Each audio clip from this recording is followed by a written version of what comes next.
खरं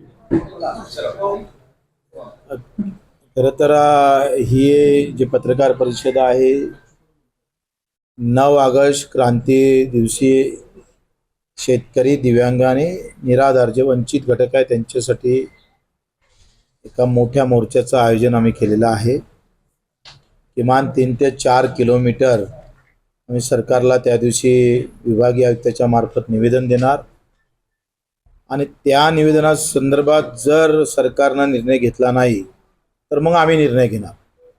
याच्यासाठी ह्या पत्रकार परिषदेचं आयोजन केलं।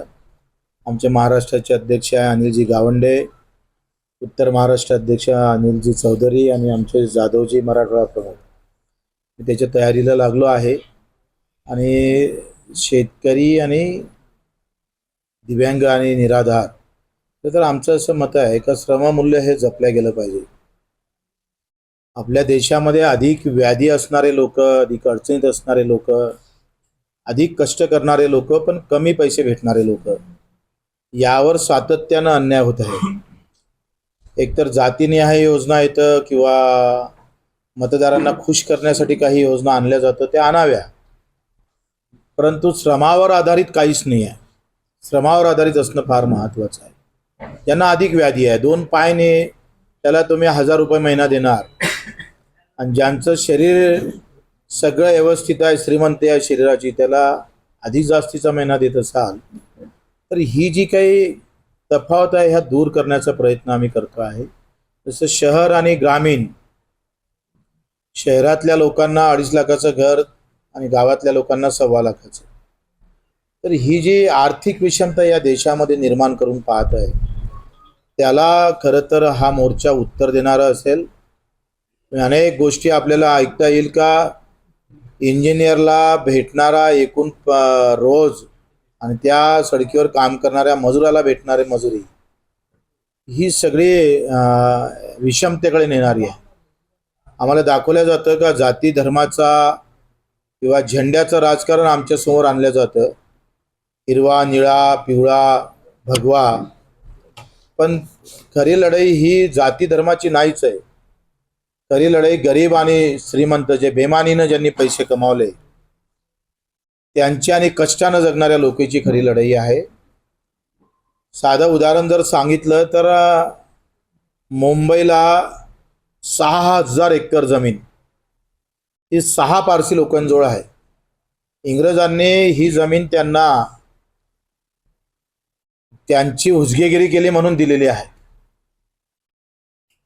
त्यांचे सगळ्या स्वातंत्र्य सेनानी किंवा जे काही शहीद झाले त्यामध्ये प्रचंड आम्ही पाहतोय का जी चापलुसी ज्या इंग्रजांची केली त्याला बक्षीस म्हणून 6000 एकर जमीन, एकट्या गोदरेजकडे 3000 एकर जमीन आहे। ही ताब्यात घ्यायला पाहिजे सरकारनं। म्हणजे सरकारीच जमीन आहे, इंग्रजाची म्हणजे काय त्यांची काही स्वतः कमावलेली जमीन नाहीये, ती सरकारच्या ताब्यात घेऊन लगेच द्यायला पाहिजे। आज मुंबई सारख्या शहरामध्ये पाय पसरवायला जागा नाही, झोपायला जागा नाही। 6 लाख लोक फुटपाथवर झोपतात अजूनही।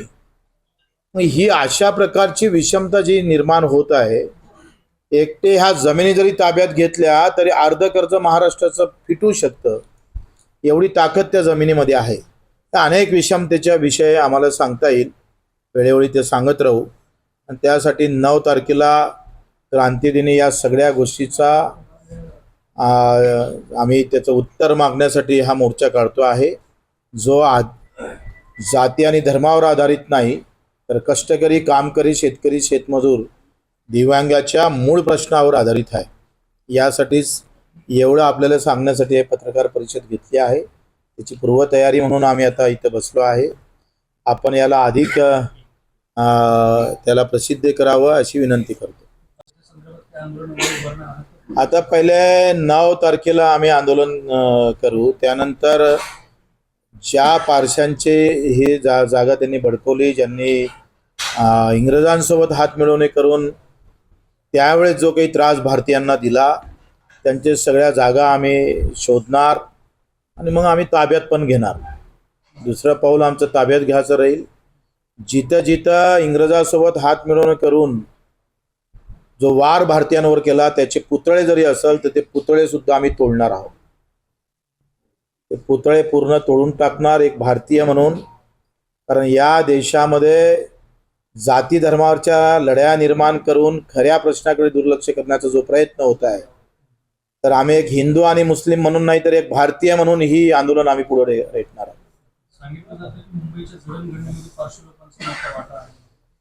ते सांगितले जाते हे फार चुकीचं आहे. वास्तविक हुसेन आणि धेडिया या दोघांची जेव्हा तोफीनं फॉरजेटनं जे कमिशनर होता त्याने तोफीनं त्या दोघांना उडवलं होतं आणि त्या फॉरजेटनं तोफीनं तुकडे तुकडे करून हुसेन आणि धेडियाचं जे काही तुकडे केले होते ते 3 दिवस उचलू दिले नव्हते आणि त्यानं 3 तुकडे केले. म्हणून बक्षीस मला वाटतं त्यावेळेस या ज्या लोकांना जमिनी दिल्या आहे त्या पारसी लोकांनी त्या फॉरजेटला सत्कार करून बक्षीस दिलं होतं. ही एकंदरीत सगळा इतिहास आमच्याकडे आहे. त्यांनी कशा प्रकारे इंग्रजांसोबत हातमिळवणी केली, अफूच्या आणि गांजाच्या धंद्यामध्ये कसा हस्तक्षेप केला जात होता, त्यावेळेस किती पैशाची उलाढाल झाली होती, या सगळ्या डिटेल आमच्याजवळ आहे. तर सगळे डिटेल आपण सगळ्यांना दिल्या जाईल योग्य वेळी आणि तशा पद्धतीने आंदोलन करू.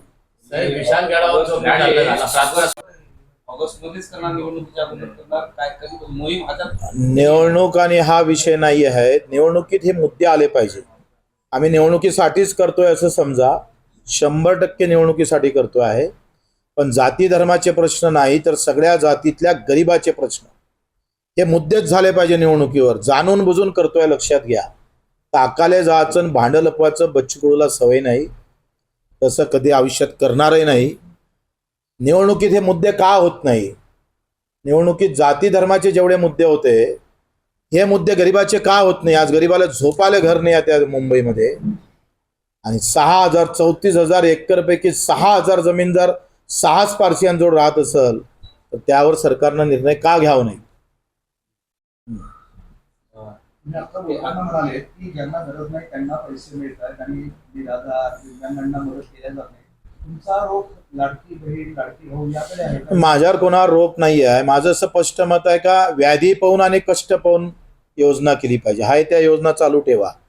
पण अधिक मी 8 दिवस रोज 12 घंटे काम करतो एखाद्या कंपनीत, 12,000 रुपये महिना भेटतं आणि कायदा त्याच्या बाजूनं नाही आहे. कंपनीतला कामगाराच्या बाजूनं कायदा कुठं आहे?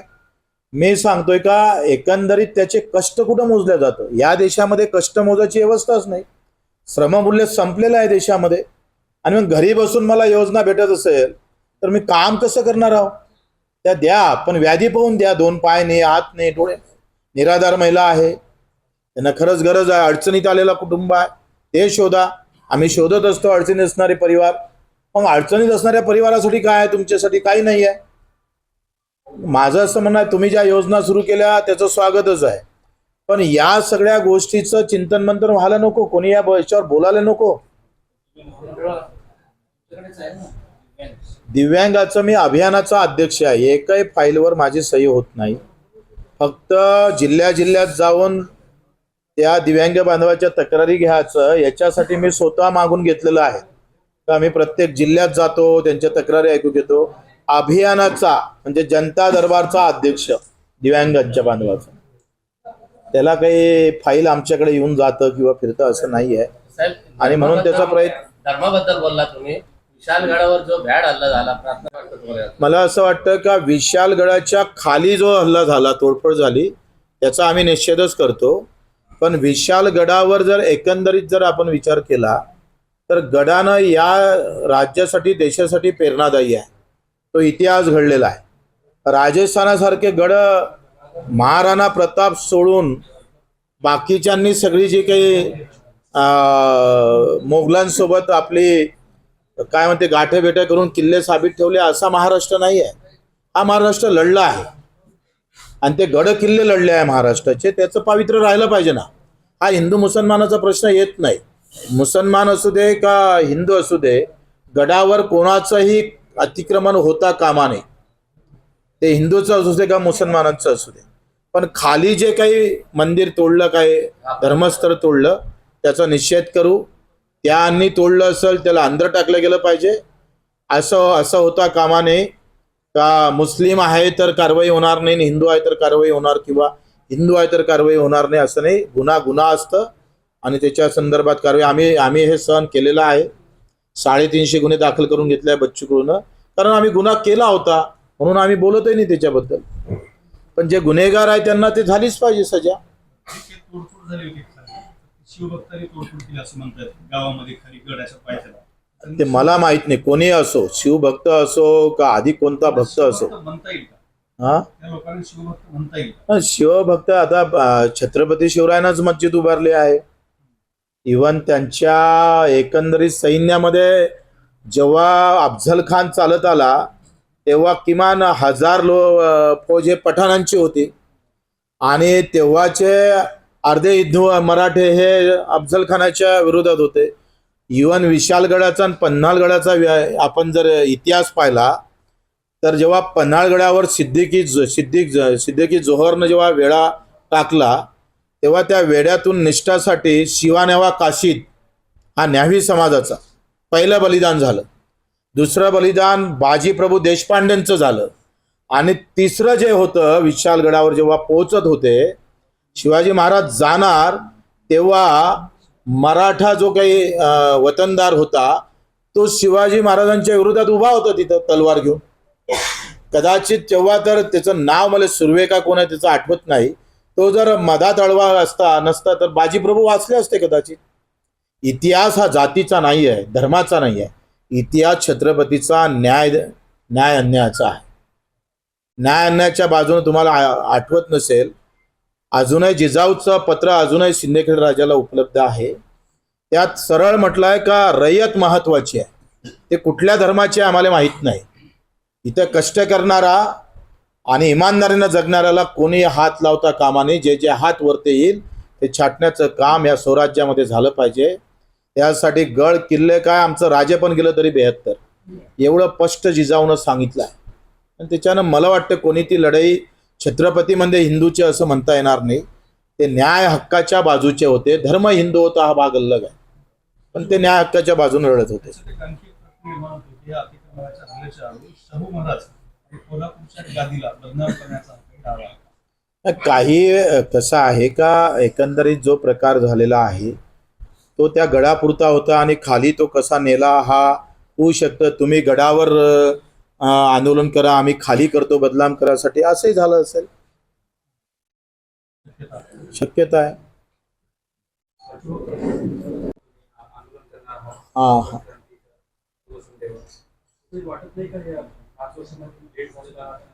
नाही लेट झालोच नाही. माझ्या 5 वर्षातले किमान 70-80 आंदोलन आहे. ते तुम्हाला माहीत पडले नाही हे माझं दुर्दैव आहे. मी इथून दिल्लीला गेलो शेतकऱ्यासाठी, तुम्हाला माहीत पडत नाही ना. गरिबाचे आंदोलन माहीत पडत नाही. राज्यव्यापी फक्त प्रहार मला वाटतं ते क्रांती चौकातून आम्ही विभागीय आयुक्त 1 ते 1.5 लाख लोकसंख्या एकूण आंदोलकाची राहील.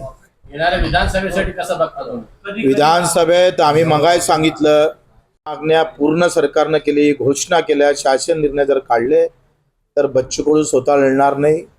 भाजप शिवसेनेला ते सीट देऊन देईल पूर्ण केल्या. तर नाही केल्या तर मग ते मुद्दे घेऊन लढल्याशिवाय राहणार.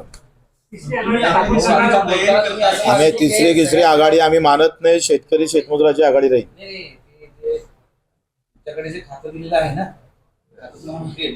माझ्याकडे नाराजी व्यक्त करताय का काय त्याच्याबद्दल काय लोक तर असं म्हणतात की राज्यातल्या तुम्हाला मी 10 डाव सांगतोय. दिव्यांग मंत्रालयातला अभियान तुम्हाला पुन्हा सांगतोय अभियानाचा अध्यक्ष आहे. अभियान म्हणजे काय?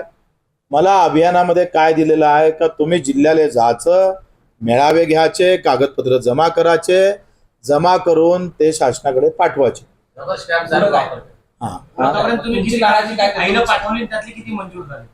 आता आम्ही विभागीय आढावा घेतलेला आहे.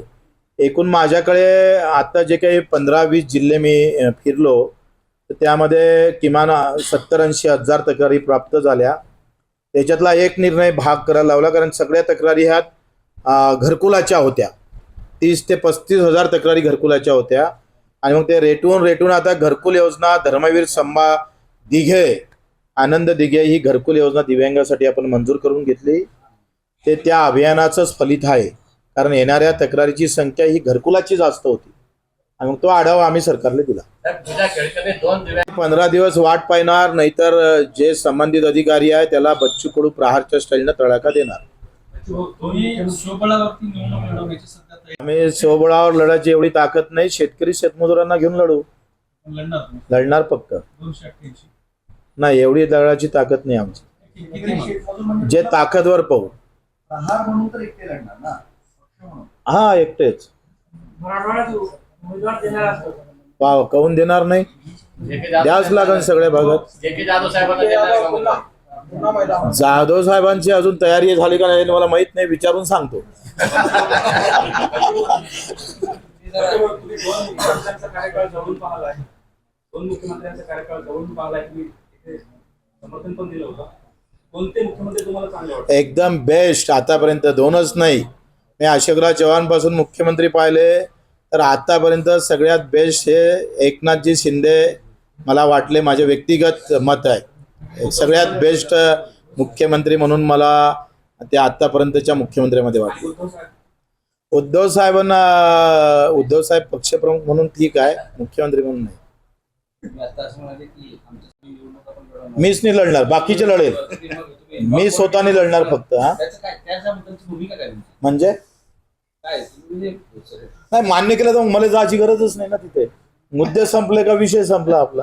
म्हणजे तुम्हाला ही माहिती आहे की स्मृती संपदा नाही. नाही नाही, असं कसं होते, होऊ शकते. क्रांतिकारी निर्णय घेणार, मग तर प्रचार करू आपण युतीचा, पैदल प्रचार करू. आता मुद्दे महत्वाचे आहे. किती जागा देतं बच्चू कडून अशी मागणी केली का युती समोर, का आम्हाला 4 जागा द्या, 5 जागा द्या, अशी मागणी नाही केली. सगळ्या पक्षाच्या युत्या ह्या जागेवर होते. बच्चू कडूची युती मुद्द्यावर होणार आहे, लक्षात घ्या. हे ब्रेकिंग आहे, हे ब्रेकिंग आहे. तुम्ही मागच्या आठवड्यात ते आपण मजबूत उभा राहू, नंतर पाहू. राणाला एखादा आला आणि पयाला मदत तर मग आम्ही अधिक वांदा होऊन जाईल. तुम्ही राणाला नीट केलं साहेब. राणा एक लहानशी गोष्ट आहे, फार मोठी गोष्ट नाही. रणजित पाटलांचं गेल्या वेळेस तुम्ही पुन्हा उपोषण झालं, मान्य झालं नाही, आता पुन्हा आहे परवा. तशाच आहे सगळं. मला असं वाटतंय का सरकारनं विरोधी पक्ष नेत्यांना ठाम भूमिका आणि स्पष्ट भूमिका घेणं गरजेचं आहे. आणि मग विरोधी पक्ष आणि सरकार स्पष्ट भूमिका घेत नाही, त्याच्यामुळे हे सगळं आपण पाहतोय या महाराष्ट्रामध्ये अतिशय वाईट चित्र उभं राहतंय. ओके, धन्यवाद. सरकारी बंगल्यात त्यांचा विरोधी पक्ष नेत्याचा प्रभाव उरला नाही, हे त्याचं मोठं. अनुदान संदर्भात शासनाने जे घेतलेला निर्णय तो रद्द करावा अशा पद्धतीची मागणी होती. शेतकऱ्यांमध्ये नाराजी आहे, मागणी. तुम्ही पहिले कांदा प्रश्न आणि शेतकऱ्यावर विचारलं म्हणून तुमचं खास करून आभार, धन्यवाद. एक तरी शेतकऱ्याचा मर्द इथं आहे याचा आनंद वाटला. आणि मला वाटते कुठली योजना आखताना ही शेतकऱ्यांकडून त्या आखल्या पाहिजे. ते त्या लाल भीतीमधून त्या मंत्रालयातून आखता कामा नाही. आता योजना आखताचं स्वरूप बदललं पाहिजे, म्हणजे हा विरोध होणार नाही. लाडकी बहीण, लाडका भाऊ, आता लाडका दिव्यांग प्रवासी योजना आम्ही आता लाडका दिव्यांग जाहीर करा असं जाहीर करतो, सांगतो सरकारला. लाडका पत्रकार पण करा. त्याचा कारण कर्जमाफी केली तरी शेतकरी आत्महत्या करतोय, लाडकी बहीण आणली तरी आत्महत्या करतोय. त्याचं कारण असं आहे का इथे होणारी भावातली लूट. तुम्हाला माहित आहे 2000 ते 2021 पर्यंत या सगळ्या 15 ते 20 वर्षाच्या काळामध्ये 45 लाख कोटीचं लूट शेतकऱ्याची झाली. जेवढी केंद्राचं बजेट आहे तेवढी लूट मोठ्या उद्योगपत्यानं काही यांनी केली. हा माझा निष्कर्ष नाही आहे, हा शासनाचाच निष्कर्ष आहे. आणि त्याच्यामुळं भावात आता 8,000 रुपये भावाची, 9,000 भावाची शिफारस केली कापसाची. आणि सरकारनं, केंद्र सरकारनं जाहीर केले 7,000, 2,000 पर क्विंटल. हे बातमी करत नाही कोणी मीडियावाले, TV 9 वाले किंवा TV काय म्हणतो तुमचं लोकशाही साम हे सगळे. ही बातमी ब्रेकिंग केली पाहिजे का क्विंटला मागं बघा भाव कसे काढले. 15% नफा धरून 15% नफा धरून भाव काय काढले 9,000 रुपये. 9,000 रुपये भाव भेटला तर कापसाले 15% नफा धरून 15% नफा भेटू शकतो 9,000. पण केंद्रानं जाहीर किती केले 7,000. 2,000चा लॉस पर क्विंटल माग. एका एकरा माग जर 10 क्विंटल पकडले तर किती लॉस झाला कापूस पकडला तर 20,000. इकडे 1,500 देणार आणि तिकडे 20,000 लुटणार. कसं होणार आहे? त्याचं आपलं काही लेनदेन नाही आहे. आम्ही करू आता पुढचा विस्तार. अभी 9 तारीख जो क्रांति दिन है, बिरसा जी मुंडा क्रांतिवीर इनका जन्मदिन भी है और उसी दिन हम प्रहार एक किसान और दिव्यांगों के लिए एक बड़ी क्रांति का माहौल संभाजी नगर में लाने वाले हैं और कुछ मांगे किसानों के दिव्यांगों के जो निराधार है उनके लिए रखेंगे. ये मोर्चा कहाँ से और कहाँ पे क्या? ये क्रांति चौक से विभागीय आयुक्त कम से कम 2 बजे शुरुआत होगा, 5-6 बजे तक वहाँ पहुँचेंगे. कितने लोग आते हैं? 1 से 1.5 लाख लोग आएंगे. मराठवाड़ा से विधानसभा चुनाव लड़ने वाली प्रहार बिल्कुल, हम तो सभी लड़ना चाहते हैं अगर अच्छा आदमी मिले तो. क्या है, उसी की तैयारी है? तैयारी है, उसी के लिए तैयारी है. ओके, मीच नाही लढणार, बाकीचे लढेल. मी स्वतः नाही लढणार फक्त. हा त्याचं काय त्याच्याबद्दलची भूमिका काय तुमची? म्हणजे काय तुम्ही म्हणजे नाही मान्य केलं तर मग मला जायची गरजच नाही ना तिथे. मुद्दे संपले का विषय संपला आपला. म्हणजे तुम्हाला ही माहिती आहे की मोठी संपादन आहे. नाही नाही असं कसं होते, होऊ शकते. क्रांतिकारी निर्णय घेणार. मग तर प्रचार करू आपण युतीचा, पैदल प्रचार करू. आता मुद्दे महत्वाचे आहे. किती जागा देतं बच्चू कडून अशी मागणी केली का युती समोर का आम्हाला 4 जागा द्या 5 जागा द्या अशी मागणी नाही केली. सगळ्या पक्षाच्या युत्या ह्या जागेवर होते. बच्चू कडूची युती मुद्द्यावर होणार आहे, लक्षात घ्या. और ये ब्रेकिंग आहे, हे ब्रेकिंग आहे. तुम्ही मागच्या आठवड्यात ते माहिती सांगितली. त्याचं आपलं काही लेनदेन नाही आहे. आम्ही करू आता पुढचा विस्तार.